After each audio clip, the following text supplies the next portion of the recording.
Dilolostro YouTube channel laha hi le xigodini. Tshikelela kunupu leyi nga tsariwa leswaku subscribe na xitlokwana u fike kona exigodini xa Mampela. Hi bombisa ririmi rero. Loko hi vulavula hi xiyimbeleri lexi nga kondzelela ku tika kumbe xani maxangu eka Gaza, hi vulavula hi mani loko hi nga vulavuli hi xiyimbeleri Mr Post, Mr Power Sikulieza Ndlovu. Kahle Mr Post va kondzeleli ku kota Yobo le Bibeleni. Loko ho tsundzuka xiyimbeleri Mr Post va hlangana na ku tika ngopfu kwala ka vunanga bya Xitsonga.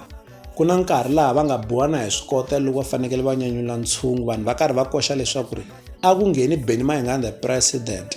Hambiloko Benny Mayengani the president va nga ri kona eka ndhawu yaleyo, mi kuma leswaku ri vaseketeri va holela vito ra xiyimbeleri Benny Mayengani the president. Leswi hi ku vona ka mina ni vona ingaku i swilo leswi swi fanekele swi va heti matimba sweswo, kambe a va helangi matimba. Na loko ho tsundzuka xiyimbeleri Benny Mayengani the president, va kale va endla risimu ra beef, va bifa Mr Post, va vula leswaku Mr Post i nomzamo, vo ti zamazamela nje, nyiko a yi kona.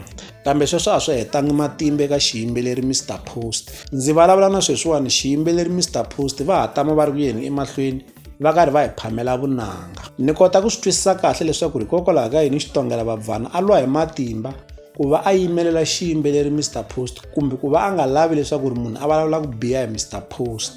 Loko ho languta hi ta swi vona leswaku Xitongela Babvana minkarhi hinkwayo u tshama karhi a yimelela xiyimbeleri Mr Post. Leswi vangiwa hi ku ka swin'wana swa swiyimo leswi Mr Post va nga hlangana na swona Xitongela Babvana na yena u kumeke a khumbeka. U khumbeki tanihi mucini wa xiyimbeleri Mr Post. Ta tsundzuka leswaku loko va ya lomu tigigini a va famba swin'we, loko va biwa hi swikotela a va biwa swin'we, loko va biwa hi mabodhlela a va biwa swin'we. Se hi yo mhaka mi vona Xitongela Babvana a nga lavi no twa hi Mr Post. Se loko ho languta eka nkarhi wa sweswiwani vunanga bya xiyimbeleri Mr Post a bya ha fanele ku sunguleni. Vunanga bya vona se byi le ka xiyimo xa le henhla. Leswi vangu hikokwalaho ka ku tiyisela na ku va swi tiva leswaku ri va lava yini. Se ndzi nga vula leswaku ri xiyimbeleri Mr Post va hi dyondzisa leswaku ri loko u lava swilo u nga pfumeli leswaku ri vanhu va le handle va ku kokela endzhaku kumbe va endla leswaku ri u hela matimba hikuva va ku tshovelela matsolo.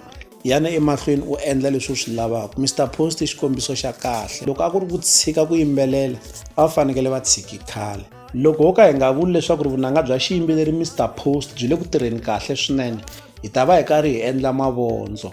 Hi ku xiyimbeleri Mr Post loko hi langutini vunanga bya vona byi le ku tirheni kahle ngopfu. Leswi vulaka leswaku ri ku tiyisela loko ya ka vona ku va tirhelini. Leswi hi la ta avelana na n'wina eka Dilolostro YouTube channel. Loko mi nga se subscribe eka channel ya hina hi kombela nseketelo wa n'wina. Eka n'wina mi nga subscribe hi ri xandla ehenhla ka xin'wana xandla. Nseketelo wa n'wina hi wu khensa hi tlhela hi vuyelela. La ka Dilolostro YouTube channel hi le xigodini, leyi i channel ya n'wina ya ka Gaza.